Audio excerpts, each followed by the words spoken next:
merci Mehdi. Merci déjà dans un premier temps de me laisser faire cette chronique-là parce que ça fait bien 2 mois, je pense, le spectacle est plus très frais dans ma tête que je suis allé voir La Dame Blanche. Donc c'était au théâtre du Palais Royal en fait, si je m'en souviens.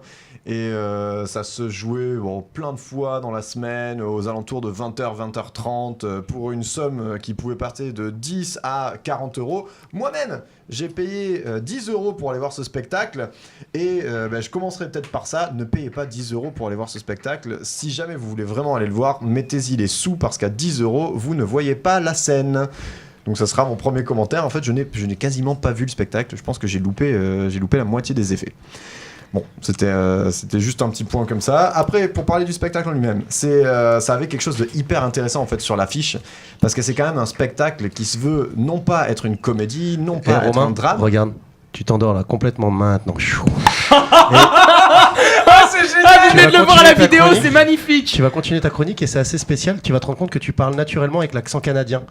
Ça devient complètement normal et tu vas même pas t'en rendre compte quand tu vas te réveiller. Tu vas continuer ta chronique en parlant avec l'accent canadien. Ça sera vachement plus agréable pour nous. Et là, tu te réveilles maintenant. Du coup, en fait, ce qu'il y a, c'est que c'est pas une pièce qui est censée être drôle, c'est pas une pièce qui est censée te faire plaisir, c'est une pièce qui en fait c'est censée te faire peur. Ce qui est pas évident, tu trouves pas très ça souvent dans un théâtre, mais en fait, tu te retrouves dans un endroit où dès l'entrée du spectacle, en fait, tu te retrouves face à des gens qui sont censés te placer dans la scène. Excuse-moi, Romain, t'as pris l'accent canadien là, t'es au courant? Pis quoi? Je sais pas, d'un coup t'as pris l'accent canadien, pourquoi? Si tu veux poser une question, par contre, si tu pouvais la poser à la fin de la chronique. Ok, vas-y, continue. Parce que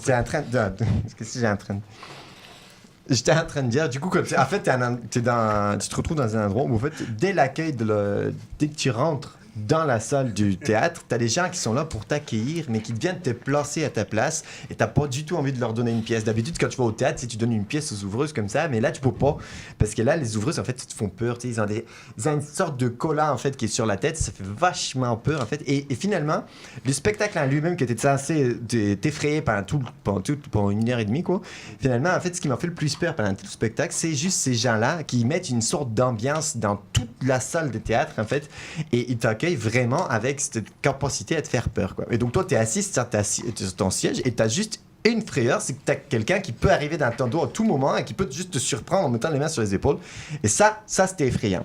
Après, la pièce en elle-même, en fait, ils m'ont pas trop fait peur, moi.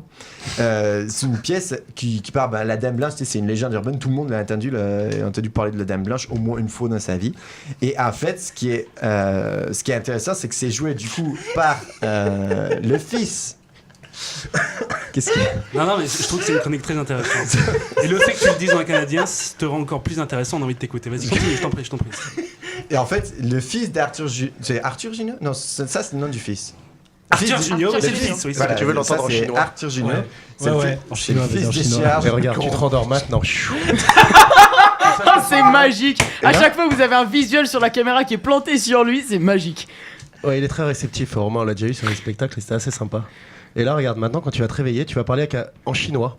Les mots, ils vont venir en chinois. Tu vas finir ta chronique en parlant en chinois, mais tu vas pas t'en rendre compte. Tu vas parler complètement normalement en chinois. À 3, tu te réveilles, tu continues la chronique en parlant en chinois maintenant.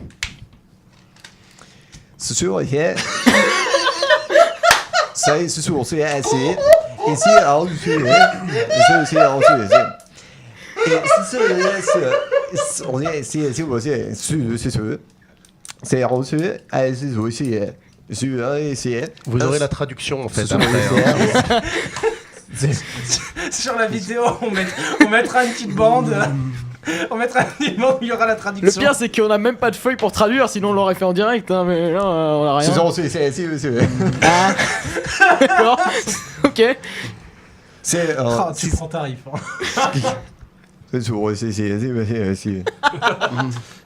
Grave. Alors moi Romain, je l'ai vu la pièce et je suis pas d'accord avec ce que tu dis là par contre. Non, je suis pas tout à fait d'accord parce que c'est pas ça comme ça que je l'ai vu moi en tout cas.